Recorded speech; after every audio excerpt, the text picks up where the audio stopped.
Araku MP YCP అభ్యర్థి doctor గుమ్మ తనూజరాణికి ఎదురెదుతున్నారు. రాజకీయాలకు పూర్తిగా కొత్త కావడం, భర్తజాటు భార్యగా విమర్శలుండడం ఆమెకు మైనస్గా కనిపిస్తోంది. కేవలం తనూజరాణి మామ సిట్టింగ్ ఎమ్మెల్యే శెట్టి ఫల్గుణ ఒత్తిళ్లతోనే డాక్టర్ అమ్మ సీటు సంపాదించగలిగారని, అంతకు మించి ఇంకేమీ లేదని గిరిజనులే చెబుతున్నారు. ఫల్గుణ ఈ 5 ఏళ్లలో గిరిజనులకు ఏమీ చేయలేకపోయారు. అక్రమాలకు, అన్యాయాలకు పాల్పడుతూ సొమ్ము కూడేసుకుని విశాఖకే పరిమితమైపోవడంతో ఆయన కుమారుడే షాడో ఎమ్మెల్యేగా పేరొందారు. దీంతో ఆయన తీరుపై విసుగు చెందిన గిరిజనం ఇప్పుడు ఫల్గుణ కోడలు తనూజరాణిని కూడా ఎంపీగా ఊహించుకోలేకపోతున్నారు. దీంతో వచ్చే ఎన్నికల్లో ఆమెకు పరాభవం తప్పదంటూ వార్తలొస్తున్నాయి. వాస్తవానికి గత ఎన్నికల్లో ఉత్తరాంధ్రలోని 3 సీట్లు వైసీపీయే కైవసం చేసుకుంది. ఒక్క ఛాన్స్ ఇవ్వండంటూ జగన్ చెప్పడం, సంక్షేమ పథకాల్ని భారీగా ప్రకటించడంతో అప్పట్లో గెలుపు సునాయాసమైంది. కానీ ఇప్పుడు ఆ పరిస్థితి లేదు. ఎంపీగా ఈ 5 ఏళ్లలో గొడ్డేటి మాధవి చేసింది శూన్యమని అడవి బిడ్డలు మండిపడుతున్నారు. దీంతో ఇప్పటికే అన్ని విధాలా పరుగులెడుతున్న బీజేపీ ఎంపీ అభ్యర్థి కొత్తపల్లి గీతకే విజయావకాశాలు ఉన్నాయంటూ విశ్లేషకులు అంచనా వేస్తున్నారు. ఎంపికలోనే తడబాటు. అరకు ఎంపీగా డాక్టర్ గుమ్మ తనూజరాణి ఎంపికలోనే వైసీపీ తడబాటు పడిందని నేతలు చెబుతున్నారు. తొలుత అరకు ఎంపీ సీటును సిట్టింగ్ ఎమ్మెల్యే భాగ్యలక్ష్మి పేరును ప్రతిపాదించారు. మారిన సమీకరణాలతో తనూజాకు అవకాశం ఇచ్చినా రాజకీయాల్లో అనుభవం లేని ఆమెకు సీటేంటంటూ స్థానిక వైసీపీ నేతలే పెదవి విరిచారు. సీనియర్లను కాదని సర్వే ఆధారంగా ఆమెకు సీటు ఇవ్వడంలో మామ ఫల్గుణ చక్రం తిప్పారనే విమర్శలు వచ్చాయి. ఇప్పుడు తనూజ గ్రాఫ్ పడిపోతోంది. ప్రజలకు తన మొహం చూపించలేక ఫల్గుణ పూర్తిగా ఇంటికే పరిమితమైపోయి ఎన్నికల ప్రచారంలోకి వెళ్లడం లేదు. వాస్తవానికి అరకు, పాడేరు, కురుపాం, సాలూరు, రంపచోడవరం, పార్వతీపురం, పాలకొండ అసెంబ్లీ నియోజకవర్గాల్లో ఇప్పటికే బీజేపీ అభ్యర్థి కొత్తపల్లి గీత కాలికి బలపం కట్టుకుని మండుటెండల్లోనూ చుట్టేశారు. కమలం గుర్తుకు ఓటేసి గెలిపించాలని అన్ని వర్గాల్ని కోరారు. ఏపీలో పాలన పడకేసిందని, తానొస్తే గిరిజన గ్రామాల్ని అభివృద్ధి చేస్తానని కూటమి నేతల్ని గెలిపించాలంటూ అభ్యర్థించారు. మోడీ మెచ్చిన గీతమ్మకు గిరిజనులు కూడా బ్రహ్మరథం పడుతున్నారు. ఆమె గెలుపు నల్లేరు మీద నడకేనని అంటున్నారు. అరకు వైపు చూడని జగన్. అరకు పార్లమెంట్ విషయంలో వైసీపీ ఎందుకనో నిర్లక్ష్యంగానే ఉందని చెప్పాలి. దీనికి కారణం పార్లమెంటు పరిధిలో సీఎం జగన్ గాని లేక వైసీపీ పెద్దలు గాని ఎవరూ కూడా ఒక్క సమావేశం కూడా, ఎన్నికల ప్రచారం కూడా చేయకపోవడం గమనార్హం. మరి దీనికి కారణం అరకు పార్లమెంటు పరిధిలో ఉన్న గిరిజనులు మా జేబులోనే ఉన్నారు, ఏం చెప్పినా చేస్తారు అనే ధీమానా, లేక గిరిజనులు అంటే చులకన భావమా? అసలు నియోజకవర్గంలో గిరిజనులు ఉన్నారా లేరా అనేది వైసీపీ క్యాడర్కు కూడా అర్థం కావట్లేదంటున్నారు.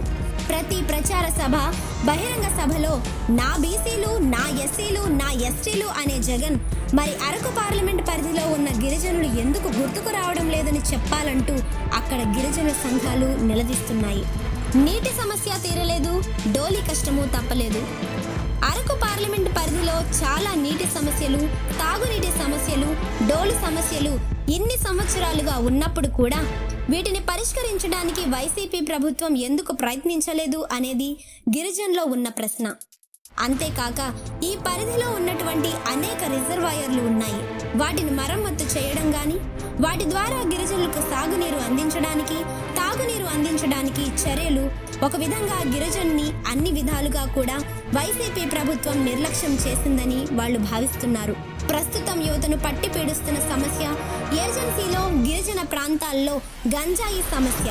గంజాయి అక్రమ రవాణా విషయంలో చాలా మంది అమాయకమైన గిరిజనులు ఉపయోగిస్తున్నారు. అంతేకాక మద్యానికి వాళ్ళని బానిసను చేసి, వ్యసనాలకు బానిసలను చేసి చాలా సమస్యలు సృష్టించి వాళ్ళని ఒక విషయంలో చిక్కుకుపోయినట్టు చేస్తున్నారనేది గిరిజన సంఘాల ఆవేదన. దీంతో చదువుకున్న యువత కూడా కేవలం అక్రమార్గాల్లో పయనిస్తున్నారు తప్ప సరైన మార్గంలో వెళ్ళలేకపోతున్నారనేది అందరికీ తెలిసిన విషయమే అంటున్నారు. మద్యపాన నిషేధం అని చెప్పినటువంటి జగన్ ఈ మద్యపాన నిషేధం ఏ మేరకు అమలు చేశారు? గిరిజన ప్రాంతాల్లో ఇప్పటికీ ఈ మద్యపానం విచ్చలవిడిగా అమ్మకాలు సాగించడం, యువకులు కూడా ఈ మద్యానికి బానిసై ఏం చేస్తున్నారో కూడా తెలియని పరిస్థితి నెలకొన్నాయి. ఇవన్నీ చూస్తుంటే వైసీపీ ఒక విధంగా అరకు పార్లమెంట్ సీట్ను వదులుకున్నారా అనేది అర్థం కావడం లేదంటున్నారు. అరకు పార్లమెంట్ పరిధిలో ఉన్న అసెంబ్లీ నియోజకవర్గాల్లో కూడా ఇదే పరిస్థితి నెలకొంది. ఎక్కడా కూడా వైసీపీ ఆ నియోజకవర్గంలో గిరిజన సమస్యలు లేవనెత్తడం కానీ, ఆ సమస్యలు పరిష్కరించడానికి ప్రభుత్వం దృష్టికి తీసుకెళ్లడం కానీ, లేదా సీఎం ఆ సమస్యలను ప్రస్తావించడం కానీ జరగకపోవడం వైసీపీకి చాలా నష్టమని చెప్పాలి. పోటీ గీతమ్మతోనే. డాక్టర్ తనూజారాణికి కొత్తపల్లి గీతమ్మకు మధ్య పోటీ ఉన్నా గీతకే ఎంపీగా గెలిచే అవకాశాలున్నాయని సీనియర్లు అభిప్రాయపడుతున్నారు. శెట్టి ఫల్గుణ భూ వివాదాలు, అవినీతిలో కూరుకుపోవడం, సొంతంగా ఓట్లు సంపాదించుకోలేని పరిస్థితుల్లో తనూజారాణి ఉండడం, వర్గ విభేదాల్ని పరిష్కరించుకోలేకపోవడం, అందరినీ సమన్వయం చేసుకోలేకపోవడం వంటి అంశాలన్నీ తనూజ వెనక్కు వెళ్లిపోయేందుకు కారణమవుతున్నాయని అంటున్నారు. వాస్తవానికి అరకు ఎంపీగా వైసీపీ, బీజేపీ, సిపిఎం పోటీలో ఉన్నాయి. తనూజ కొత్తపల్లి గీతతో పాటు ఇండియా కూటమి తరపున కాంగ్రెస్ పార్టీ అరకు ఇన్ఛార్జ్ పాచిపెంట అప్పల్ నర్సా పోటీలో ఉన్నా లేనట్టేనని చెబుతున్నారు. ఇప్పటికే కొత్తపల్లి గీత గతంలో ఎంపీగా పనిచేయడం, కేంద్రంలోని పెద్దలతో సత్సంబంధాలు నెలకొల్పుకోవడం, సెషన్లో 100% హాజరు, వివిధ సదస్సుల్లో పాల్గొని కార్యక్రమాల్ని విజయవంతం చేయడం అందరికీ తెలిసిందే.